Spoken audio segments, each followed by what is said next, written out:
Hello, my name is Sarah Linklater and I'm Chief Scientific Officer with JDRF Canada. Thank you for tuning in. In today's Let's Talk Research vlog, I'm going to be talking to you about hypoglycemia or going low.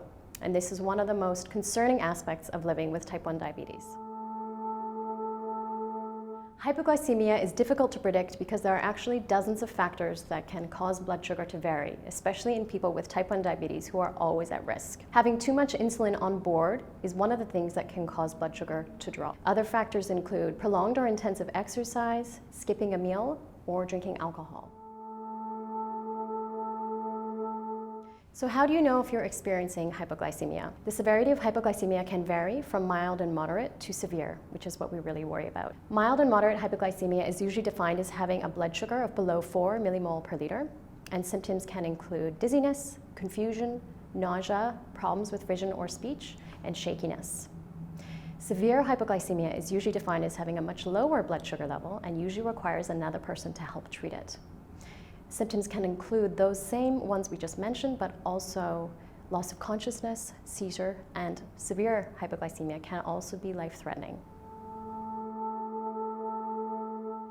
Fortunately, there are a number of new options available or on the way to help prevent and manage hypoglycemia. And today I want to tell you about some of the new innovations and the research that JDRF is funding in Canada in this area. First though, it's important to mention that it's very important to work with your healthcare provider team in finding personalized strategies to manage and prevent hypoglycemia for you. We are fortunate that we now have several new devices on the market for managing diabetes. For example, we have continuous glucose monitors, or CGMs, and flash glucose monitors, which, like standard blood glucose monitoring with strips, can be used if you take insulin by injection or by a pump. And these new monitoring technologies can alarm the user to tell them that they're going low, and they can sometimes also allow the user to be more proactive at managing blood sugar and preventing lows. We now also have systems that enable communication between a CGM and an insulin pump that can suspend insulin delivery when this person starts to go low. In an artificial pancreas or hybrid closed-loop system, insulin is regulated on a continuing basis by these two devices communicating together.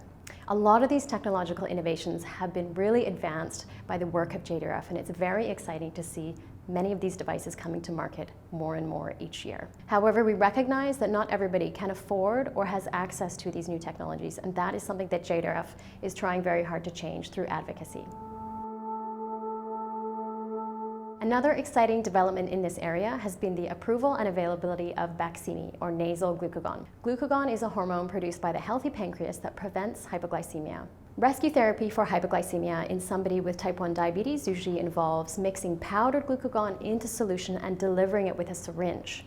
So this new product is a real improvement on that because it involves a single puff of glucagon in the nose, whether the person is conscious or unconscious. And this new drug is really a Canadian success story. It was discovered and developed right here in Canada, which is amazing. As with injectable glucagon, Baqsimi is not right for everybody, so be sure to discuss with your healthcare team or pharmacist if Baqsimi is right for you.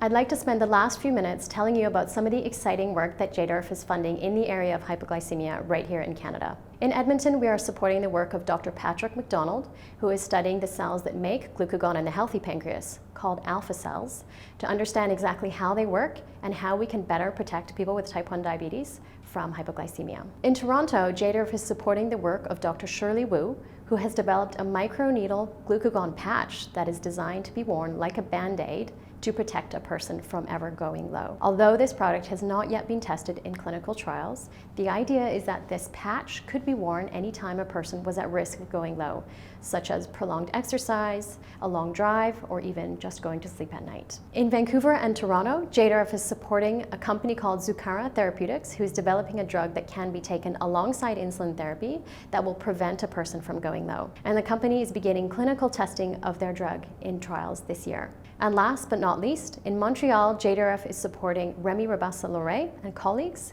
whose team is building an online training platform and a registry, all geared around hypoglycemia prevention and management. If you are a person living with type 1 in Quebec, I would encourage you to check the study out at the link below and consider enrolling.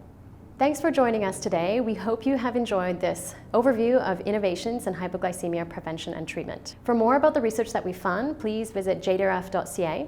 And if you enjoyed this video, please share on social media. We'd be happy to hear any feedback that you have and any ideas you may have for future vlogs. Thanks again, and thank you for your interest in JDRF.